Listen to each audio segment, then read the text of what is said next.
Yo, what's up mga ka-ops, and sound. So for today's video is i-address natin yung katanungan ng isang ating viewer and the same time follower na si Sir Jeng Navarro.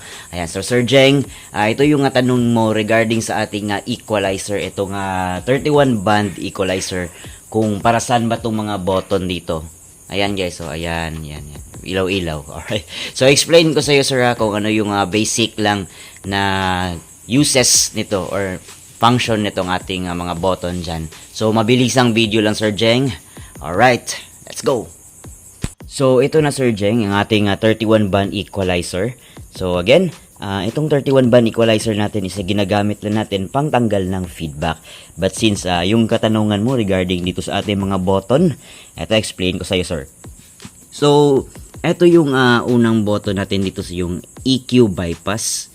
Okay, tapos itong low cut at saka itong range plus and minus 12. Okay, so sa pagkakaintindi ko at ito din ang mga nalaman ko sa mga master natin patungkol ito sa ating equalizer, no? So itong EQ bypass is, di ba, magsiset tayo dito, kunwari ito yung mga settings natin, kunwari lang, ayan, kunwari ganyan yung naging settings natin. Pag pinindot natin yung EQ bypass, sir, ayan, pag pinindot natin yan, mawawalang bisa yung ating sinet dito sa ating equalizer kasi bypass natin yung equalizer natin. So magiging useless yung ating mga nilagay dyan or yung mga pinihit-pihit natin dyan. So mawawalang saysay kasi nakapindot yung EQ bypass. Ayan. So pag dinisengage natin or hindi natin pinailaw, ayun, gagana na ang ating mga sinet dyan sa ating equalizer. So, pareho lang to sir ha. Ito yung sa left channel or channel 1. Ayan, nakalagay. Ayan, channel 1. Yung sa baba is sa channel 2. Ayan. Okay. So, yun yung sa EQ bypass natin. Pag pinindot, mawawalang bisa yung ating sinet. Pag hindi siya nakapindot, ayun, gagana ang ating mga sinet dyan, Sir Jeng. Okay. So, next naman natin is itong low cut. Ayan. Pag pinindot natin yung low cut, automatic itong from 20 Hz. Ayan. I hope klaro sa camera, guys. Ayan, from 20 Hz to 40 Hz is automatic, hindi na yan siya gagana or nakababa na yan siya pag pinindot natin itong low cut. Okay? So, actually pinipindot ko yan, sir, or ini-engage ko yan kasi since mid-high yung nakakabit dito is hindi na siya ganoon kakailangan pa yung 40 Hz below sa aking mid-high kasi hindi naman siya maririnig na. And the same time, mas safe yun sa speaker. Kasi kung hindi natin ni-low cut yan, so may makapasok na mas mababang frequency sa ating mid-high, which is may stress yung cone ng ating mid-high kasi mas lalaki yung in and out ng kanyang cone. So mas better safe na nakababa yan or naka-engage yung ating low cut para sa ating mid-high. Pero sa subwoofer, okay lang kasi intended na naman talaga na pang low frequency talaga yung ating subwoofer. Okay? So sa ating next is itong range na plus minus 12. Okay? So since nakikita mo dito, sir, ayan, ilagay ko lang sa gitna ulit.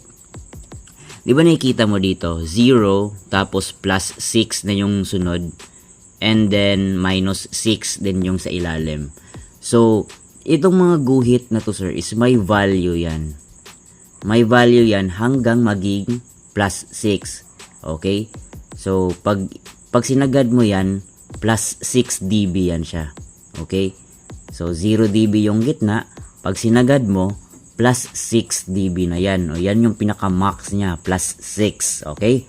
Pero, pag pinindot mo tong range na plus minus 12, ayan, pag pinindot mo, etong plus 6 mo, magiging 12 na yan. Yung value na yan.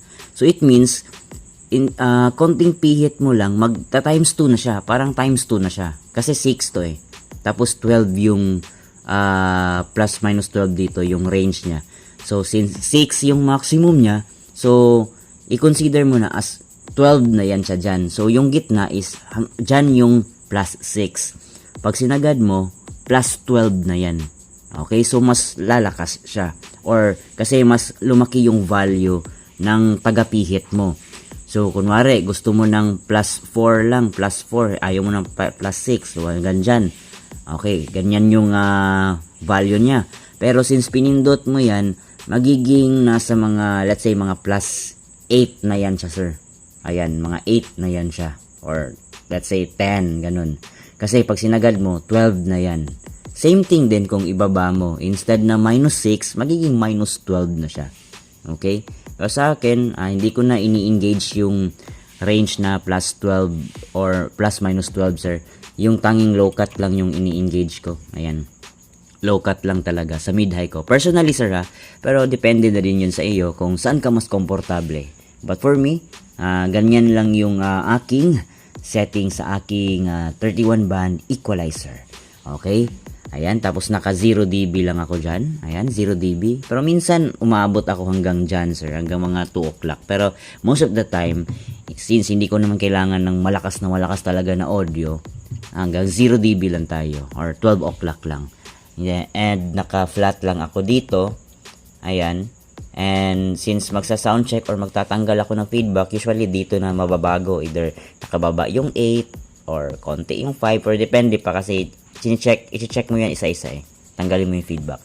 Ayan, so since yun lang naman yung question mo regarding dito sa yung mga button dyan, ayan. So, ayun, again, EQ bypass, pag pinindot mo yan, mawawalang bisa yung mga settings natin dito. Pag pinindot mo din tong low cut, ayan, nakailaw. Ayan, nakailaw siya, low cut. Automatic yung mga 40 Hz below, matatanggal na. Okay?